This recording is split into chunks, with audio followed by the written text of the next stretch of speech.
What's up, YouTube? Laura here with STP, and I'm joined by my tutor, Inesh. Hello. Inesh just took the August SAT with you guys today. So if you guys are joining us on this live stream, it means you are done with the test. So congratulations. That's awesome. I'm so excited to dive in with you, Inesh, and find out what you thought about the test and get all the juicy details. But I just want to say something first before we get into it. Guys, if you took the August test today and you felt like your performance could have been better, or you walked out of there feeling a little dejected or just not happy with how things went, we're actually taking new students this fall. So we were totally booked for the summer. Our schedules are opening up because a lot of students are done with us now. So please go to our website and request a consultation if you're interested in working with one of us on the team, including Inesh. So Inesh, do you want to tell them a little bit about yourself before we get started? Yeah, sure. So I'm a tutor as part of the strategic test prep team. I'm going into my senior year this year. And so I've taken the SAT a couple times digitally. I've scored a 1540 before, so 770 reading, 770 math. And yeah, so I took the test today and I have a lot to share. So yeah, and I'm seeing all these comments rolling in already. A couple of people are saying like it was so hard, June was way easier. I had a couple students reach out to me already, three actually. Two of my students said that everything was pretty decent except for Module 2 math. One of my students ran out of time with a couple questions left. One of my students said that they saw stuff they'd never seen before, which I kind of expected because it's a new school year.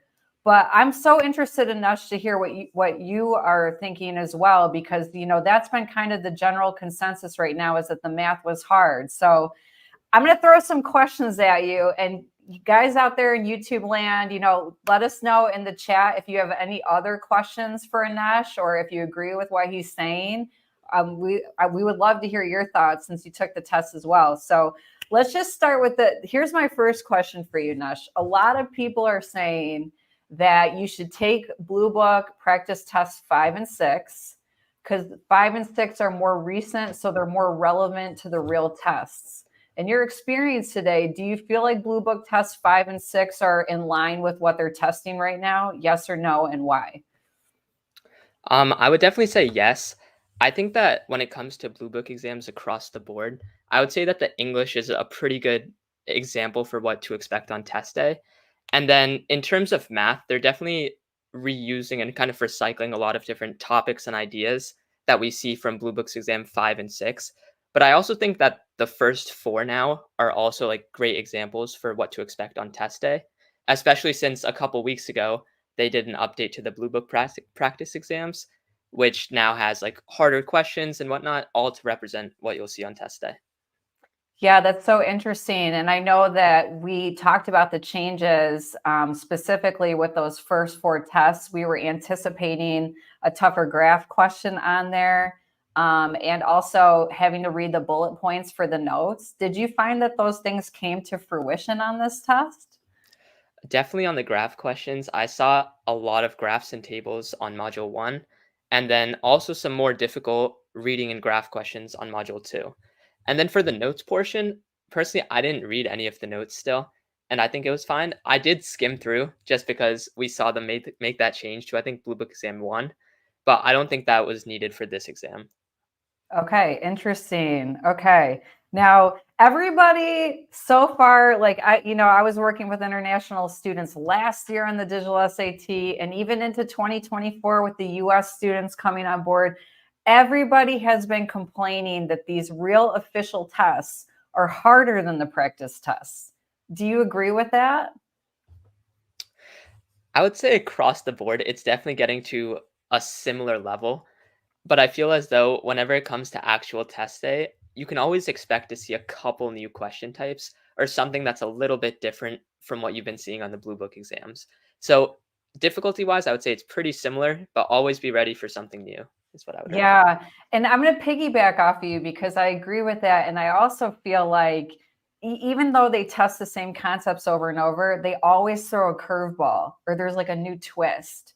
So I think it's super important to like understand on a deeper level those concepts, and even just like get back to basics with the concept so that you can answer it from any angle, because that's really how College Board operates, right? Like they'll ask it from like 5 different angles, you know. Yeah. I can't tell you how many times I've seen them ask about the complementary angles rule all different ways. It's just so nuts. Yep. Yeah. What do you think was the hardest part of this test in your opinion? I would say for me, the most involved portion was definitely reading and writing module 2. I think at like where those graph questions tend to be, it was pretty involved across the board. And then in addition to that, I would say when it came to math, there were like difficult questions kind of scattered throughout the test. Typically, you can expect like your hardest questions to always be like 20 to 22. But in my experience this time, it was like they were kind of placed throughout the test. So that was a little bit different. Yeah, that's so interesting. I feel like that's something we need to let our students know. I think you had mentioned something to me about how like from like number 16 to 19 on module 2 was like the most involved math questions, and then 20 to 22 was a little bit less involved, I guess, this time.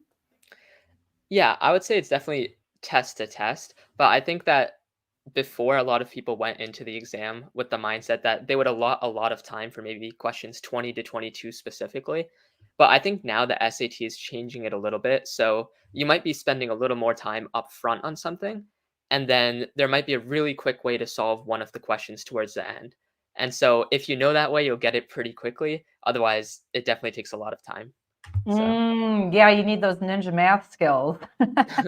But I think that also is like testament to the fact that using the strategy of just marking something to come back to is going to be so crucial, because you never know. You could get to 21 and it could be this easier question for you that takes you 20 seconds, but you were spending 5 minutes on like a geometry question that was number 18, right? yeah, And exactly. I have to say to everybody out there right now, you know, just as a disclaimer, there's different test variations, right? So Inesh took one variation of this test, but you guys might have taken a different variation. So he's speaking on his specific variation today. So if your experience wasn't that 16 to 19 was more involved, you might have had a different test form than he did. Okay. Next one I was wondering about is, so you got a 1540 already on the digital SAT, which is not too shabby. What do you think, if you had to estimate, did you score on this test? So optimistically, I would like to think it's an improvement, but I do think it's right around that range. Maybe like a 1540 to a 1560 type range is would Okay. be my guess. Yeah. So you're thinking maybe you missed a couple somewhere. Yeah, I think maybe here and there. Who knows though? They could have been the experimental questions, That's true. Yeah, hopefully. right? That would be really cool. All right. So if you could rewind time and go back and study one thing more before taking this test today, what would you put more of your efforts into? So for me, it would be those very, very specific, like kind of stats rules. So for example, like what constitutes a cause and effect relationship in your data, like when to randomly select versus randomly assign, that kind of thing, for sure. Interesting. Yeah, those statistic questions, they can be so sneaky. They're like, it's one of those things I feel like if you don't use it, you lose it. So you definitely have Exactly. to like Yeah. review those concepts, and like even like calculating margin of error. It's not hard to do, Yeah. but like people just forget how to do it, right? Yeah. Yep. Okay. How should students be studying? More kind of general study skills, study tips. How should they be studying if they want to be successful on the digital SAT moving forward? So my first piece of advice would definitely be start proactively. So, give yourself a couple months, I would say, before the test. And then also definitely use all of your Blue Book exams. Those exams are provided by College Board, so they're all official. And they provide you with kind of a great experience of what to expect on test day. And then also when it comes to taking those tests, I would try to imitate what you see on test day. So take your 10-minute break, go through it properly. Kind of don't look at answers as you go. Like I know a lot of times people are like oh, maybe I'll check an answer here or there, but take it just as you would on test day, because that way when it comes to that Saturday, you're really, really prepared and it feels natural because you've been doing it for weeks on end. That's a great tip. I say the same thing. I say act as if, right? You want to act as if it's the real thing and like use your strategies and build those good test taking habits. If here's the biggest thing, Inesh, that I'm seeing with my students that I'm on them about, and tell me if you agree with this with your students or not. When my students take a practice, they have sometimes extra time left on the modules when they're done, and they don't use it. So they'll come into a session with me and I'll be like, oh, great, you had 7 minutes left. What did you do with your time? And they're like, I ended. I'm like, what are Yeah. you talking about? You ended. Like, go back, check your work, redo the problems or go back to ones you flagged. So I think that that's a big part of it is like, if you're not building those test taking habits now, you're not going to replicate it on test day. You want it to be like second nature by the time you go in there. Is there anything you want to add to that?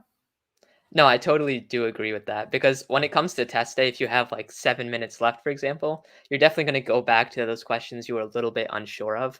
So you definitely don't want to just like skip through because then you're Mhm. also kind of like cutting down the duration of that test. So you're Yeah. not used to the full, I think, 2 hours, 14 minutes of it. So Yeah, totally. And you know what? I just want to say something right now to kind of not like go against, or I just want to walk back what I said at the beginning of this video so far when we went live. I really do think, Anesh, our team prepared our students really well this round. I agree. Regardless, Yeah. yeah, like regardless of if, some of our students said, module 2 math was a little bit hard or whatever. I did also have them saying, I felt really good about the English. I felt like I even though like some of the math I hadn't seen, like for the most part, I felt like I knew what I was doing. I think that we covered a lot of the big points that they needed to know to do well. Yeah, no, I agree. I've heard from students as well that many of the tips and tricks were useful. And so Mhm. I think that applies to all of these SATs for sure. Yeah, and I'm going to kind of go off the cuff a little bit and off script, but talking about, tips and tricks being useful. Did you find that Desmos was as useful on this test as some of the others, or did you resort to more like ninja algebra skills versus Desmos this time? I think that I mean, definitely up until that halfway mark, so I'd say up until, like, question 13 or so, Desmos Mhm. can do most of those questions, I would say, and Mhm. so definitely a lot of Desmos. And then towards the end for my modules, I found that I was doing a lot more by hand than with Desmos, and I think that might just be a combination of kind of, like, what's faster, but I still use I use my calculator, like, my TI calculator pretty often, Mhm. just to do, like, the basic, like, multiplication and whatnot. But Mhm. I would I definitely say I did know. more algebra than usual. I feel like we have to be flexible and continually adapt and evolve because there was a while there where I was telling everyone, oh, if you see a system of equations, put it in Desmos. But lately, it seems like a lot of the systems of equations I'm seeing have sliders, have constants, where it almost becomes too complicated in Desmos when it's a simple elimination method, Yeah. or you can just get rid of two right away, add the others together, and then quickly solve. So, yeah, I totally think and could see how towards the end, sometimes the algebra is just easier. Hmm. Okay. We always have a tutor sit in on the test so we can keep track of trends, which is why Inesh went in today. So we have discussed the May and June tests as a team. In your opinion, do you think the August test was similar to May and June, harder or easier? I would say there's definitely I think the math was harder than the June one from what I've heard. And from what I'm seeing in chat right now too, a lot of these people are having some fierce debates. But I would say that the August one definitely had a little bit tougher math. And then I think a lot of what to expect on the SAT comes from the changes that are made just a couple weeks before. So Mm. it's still the first year of the digital SAT. So I think College Board's really making a lot of consistent changes. So between every single test, there are some changes. So there's no like one set method, I would say. You kind of always have to adapt for every single test you're taking. Well, and let's talk about one of the changes you pointed out to me yesterday when I got that Slack message from you. Apparently, now they're linking the College Board question bank with your score report, right? Yep. Do you Yeah, want so to you can speak on that a little bit and tell them what's going on with that? Yeah, for sure. So before, when you would finish a Blue Book exam, you could view your scores. I think there's like some online College Board app. And so essentially it would just show you your scores, show you the questions you got wrong. And so now they did a little bit of an update. So you can kind of see like the bars as you do on your official exams for how you're doing in the different categories. And then also based on the questions that you're getting wrong, you can make a specific tailored question bank based on everything you got wrong. So I think that SAT and College Board is definitely like providing more resources for practice, which I think that's definitely a great trend. I do too. I think that we can always take more resources and more guidance. And like, I think that this is going to be especially helpful for students who, can't get tutoring. Because, of course, like, we as tutors can select problem sets for a student and pinpoint their weaknesses and kind of help them with that. But it's nice that we have this technology too. I think that that helps level the playing field a little bit more, don't you think? I agree for sure. Yeah. Yeah. Because everyone has access to all those questions now. And I think that a lot of people didn't know about the SAT question bank.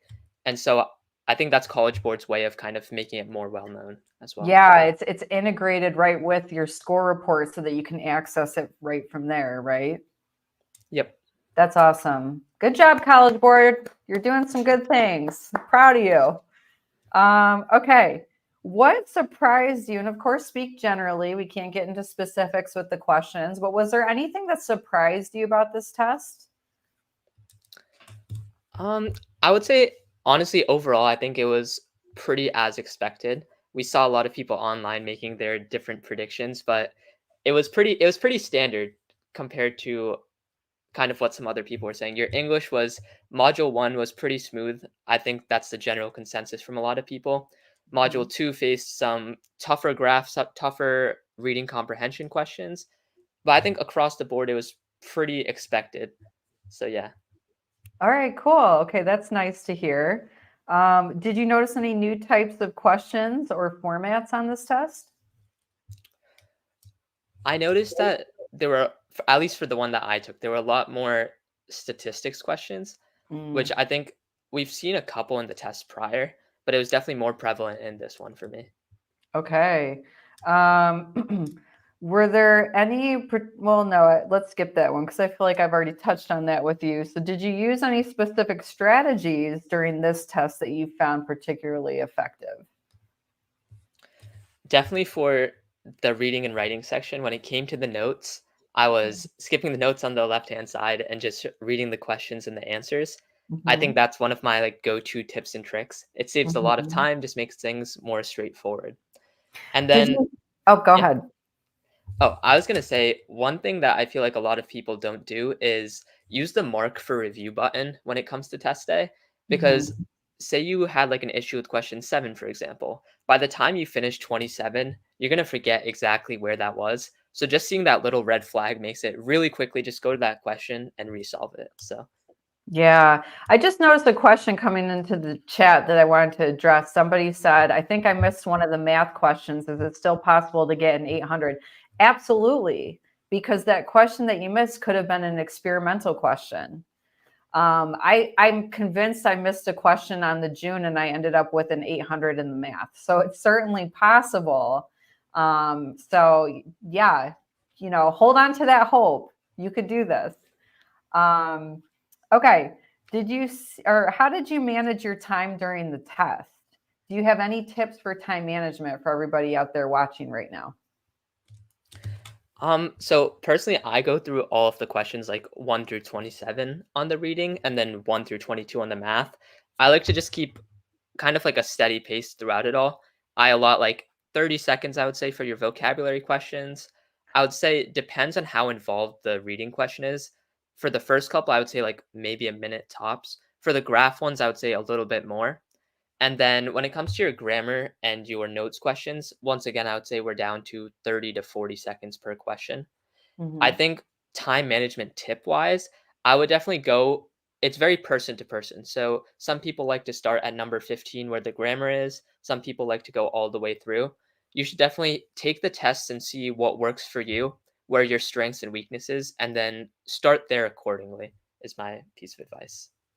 Yeah, that's good advice. I want to loop back too to something because I got distracted in the chat when you were talking about strategies before.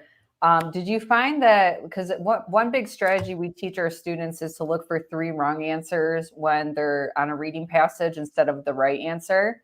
Did you find a lot of tricky situations where there were some like trap answers that you could see people picking? And did you use your process of elimination a lot on the reading questions? Yeah, I would say process of elimination is huge all the time. I think definitely the strategy of eliminating 3 to find your right answer is definitely really, really good for the ones that are very involved. Mhm. Because sometimes you'll read the question or you'll read the paragraph and you'll get the question right away. Other times you have to think a lot more about each individual answer choice. So when that's the case, definitely eliminating one by one is a very like solid way to go about it because you're just getting closer and closer to that answer, which is just a good way. Yeah. Inesh, did you use your scrap paper at all? For the English section, no. I know some people like to take notes, but for the math section, I used 2 pieces of it. Yeah. So did they give you like more pieces than one right up front, or did you have to ask for the extra piece? No, they're still only giving 1 up front. I think that's College Board's rule. So I just ask in between modules. You know, I'm speculating, but I think the reason why they're only giving 1 sheet at a time is to monitor and keep track of who has sheets and how many each person has, because I think that they don't want anyone walking out of the test with test information. And it would be very easy to write down problems and, you know, hide one of your sheets of scrap paper in your pocket and then turn the other ones in. So I think that it's a way for them to control, knowing you all get 1 and then remembering, oh, I gave this person an extra one, so I should get 2 back from them. I don't know. Is that like, I mean, what do That you makes think sense to about me. that? Yeah. Yeah, I mean, they make you put your name at the top of Yeah. it, you know, like it just like I know that they don't want any of that information going out of the test. So I don't know, just a thought.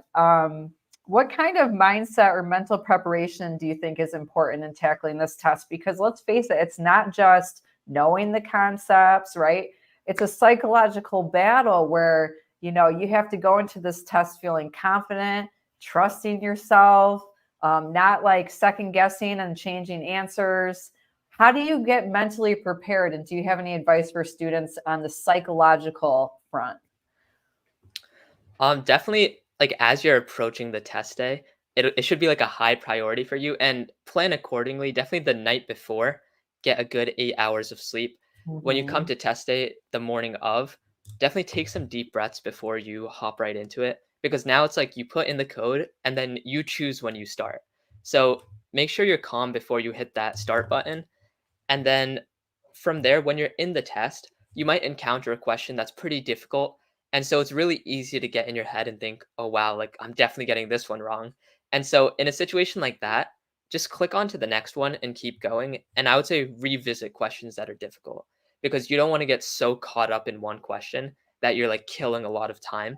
So definitely just move on if you spend a little bit more time than you anticipated and then come back Mhm. to it later on. I agree. I feel like there's like 3 tiers of priority on this test. Obviously, first priority is to try to get through all the questions.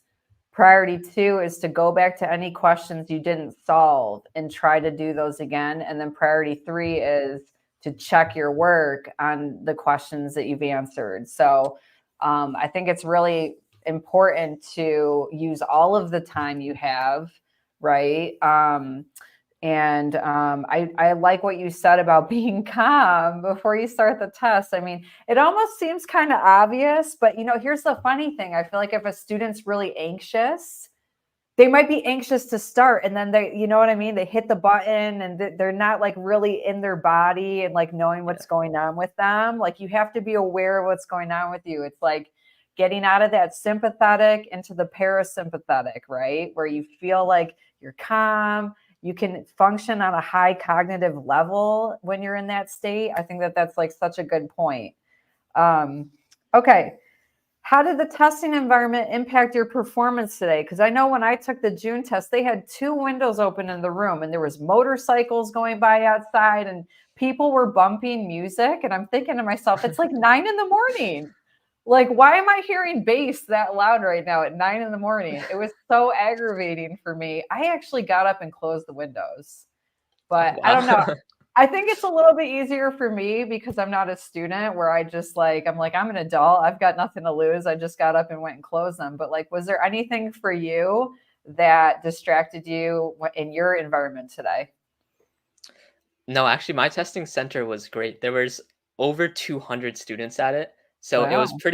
pretty busy, but they managed it really well. Everything went super smoothly, so no complaints over there. Awesome. Good job. Whatever center Inesh was at. All right. Okay, we're going to do a lightning round now.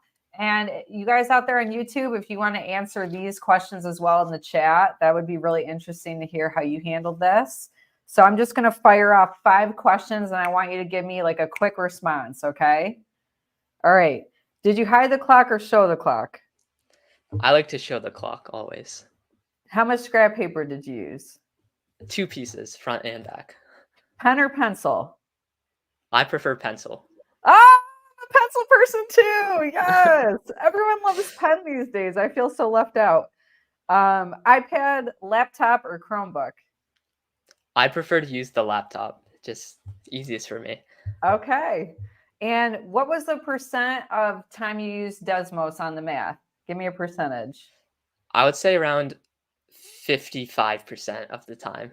Nice. Okay. I see Kingslayer said pencil all day. Let's go, Kingslayer. Sana said pencil. All right. We've got some other pencil people in the room. Very cool. Well, that's all the questions I have. Do you have anything else you want to just, say to everybody out there watching or anything you want to add about the test today? I would say the test today was a signal for what's to come. I think the SAT is going to keep making different changes. So for all of you who are taking tests in the future, definitely stay up to date on what's happening. Feel free to subscribe to the channel and yeah, just be prepared for a lot of different changes because you never know what's going to come with the College Board SAT. Yeah, and make sure you hit that notification bell so you don't miss out on future videos from us.